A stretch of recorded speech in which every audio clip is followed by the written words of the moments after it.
अस्सलाम वालेकुम वरहमतुल्लाहि वबरकातुहू। पीएफ में जमा शुदा रकम का हुक्म। अजहर साहब पूर्णिया बिहार से। देखें, जो कंपनियां चाहे गवर्नमेंट की हो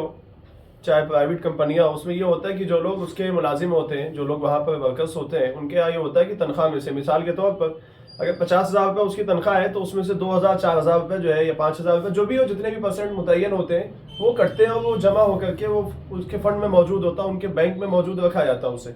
फिर जब आप रिटायर होते हैं या किसी वजह से आप रिज़ाइन देते हैं या जो भी शक्ल होती है आपकी उस कंपनी के छोड़ने की, रिज्वाइन करने की, तो उस वक्त वो पैसे आपको वापस मिलते हैं। तो जितने पैसे आपके वापस मिलते हैं उतने तो आपके लेने जायज़ हैं। मिसाल के तौर पर आपके बनते 2 लाख रुपए हैं। अगर आप जोड़ेंगे कि 5 साल तक मेरी तनख्वाह कितनी थी, उसके बाद मेरी तनख्वाह कितनी हो गई थी, तो आप परसेंटेज निकाल के जोड़ें, आप देख लें कि कितने परसेंट आपके बनते हैं। क्योंकि जब बैंक में कई साल तक पैसे रहते हैं तो उसमें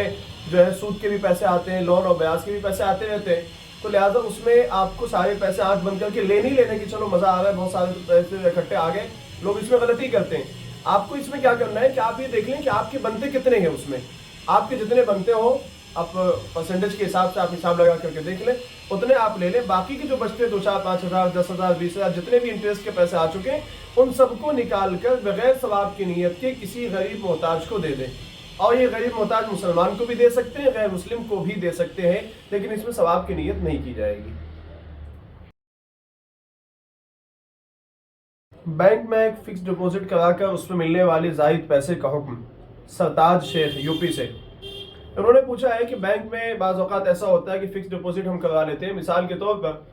अब बहुत ज़्यादा जो हमारे माशरे के अंदर चल रहा है, बच्चियों की शादियों के नाम पर, बच्चियां छोटी से होती हैं, साल 2 साल की, इससे भी छोटी है, इससे बड़ी, और उसके नाम का हम बैंक खुलवाते हैं, खाता खुलवाते हैं, और उसके बाद हर महीने बहुत पाबंदी के साथ एक जो है मुतय्यना रकम, एक फ़िक्स डिपॉजिट होती है, 5,000 10,000 7,000 जो भी होती है, ये उसके 18 साल की उम्र तक होते होते जो है मुस्तकिल जमा करवा रहे होते हैं। इसमें फ़ायदा लोगों को ये होता है कि 2 4 लाख रुपए इसमें गवर्नमेंट की जानिब से इंटरेस्ट के भी आ जाते हैं इतने दिनों तक, 18-20 साल में, और वो निकाल लेते हैं और बड़े खुश हो रहे होते हैं कि अच्छा वो हमने ये करवा लिया। तो भाई देखें, आपने बैंक में जो फिक्स डिपॉजिट करवाया है वो तो ठीक है, आपका करवाना जायज़ है, लेकिन फिक्स डिपॉजिट के बाद जो आपको उससे फ़ायदा मिल रहा, जो बेनिफिट आपको जो इंटरेस्ट की शक्ल में मिल रहा, वो आपके लिए लेना बिल्कुल भी जायज़ नहीं है। ये जो आपने लिया है ना कि 18 साल तक पहले पैसे आपने जमा किए, फिर 2% या 3% मुस्तकिल उसमें हर महीने या हर साल गवर्नमेंट देती रही और एक मोटी रकम बन गई 2 4 लाख रुपए की शक्ल में इंटरेस्ट के पैसे,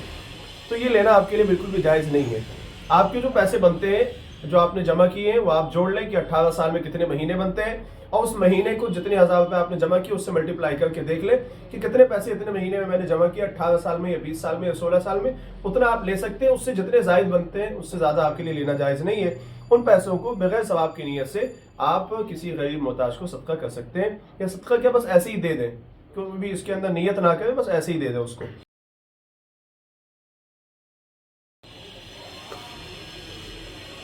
ये जनाब मकान सिक्योरिटी पर लेना कैसा है?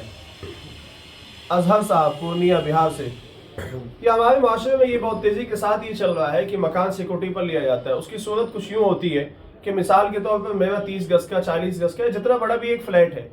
वो मैंने आपसे कहा कि आप मुझे 1 लाख रुपए दे दें, या आप मुझे 10 लाख रुपए दे दें, या आप मुझे 20 लाख रुपए दे दें, जिस भी हैसियत का घर हो। 1 साल तक आप इस घर को इस्तेमाल करें, चाहे आप खुद ज़ाती इस्तेमाल में लाएं या आप इसको किराए पर दे दें या कुछ भी करें, आपके कब्जे में मेरा 1 साल तक ये घर हो जाएगा, और ये 1 लाख रुपए या 5 लाख या 10 लाख जितने भी मैंने आपने मेरे पास जमा किए हैं, 1 साल के बाद हम आपको आपके पैसे लौटा देंगे, आप मुझे मेरा घर लौटा दीजिएगा। तो देखिए हदीस पाक के अंदर आता है, आप सल्लल्लाहु अलैहि वसल्लम ने बात इरशाद फरमाई, कुल्लु क़र्ज़िन जर्रा नफ़अहु फ़हुव हराम, कि हर वो कर्ज जिसको दे करके सामने वाले से नफ़ा हासिल किया जा सके या उसके किसी चीज़ से फ़ायदा उठाया जा सके इस तरीके से, तो वो हराम है, हराम है, हराम है। लिहाजा जो लोग सिक्योरिटी पर क्या करते हैं कि 5 लाख रुपए दिया, 25-30 गज का फ्लैट है, और मकान मालिक को 5 लाख रुपए दे दिया 1 साल के लिए, और अब उनके घर को या तो खुद 1 साल के लिए इस्तेमाल करते हैं या किसी को किराए पर दे देते हैं, और मुस्तकिल इसका किराया खुद खा रहे होते हैं 6 लाख 6,000 5,000 करके, और उसके बाद 1 साल गुजर जाने के बाद मकान मालिक से ये 5 लाख रुपए वापस भी ले लेते हैं और उनके घर के कागजात उनको वापस कर देते हैं। ये सरासर नाजायज़ और हराम है। ये बहुत ज़्यादा मुस्लिम माशरे के अंदर भी चल रहा है, लिहाजा हमें इससे बहुत ज़्यादा एहतियात करने की ज़रूरत है और समझने की चीज़ है।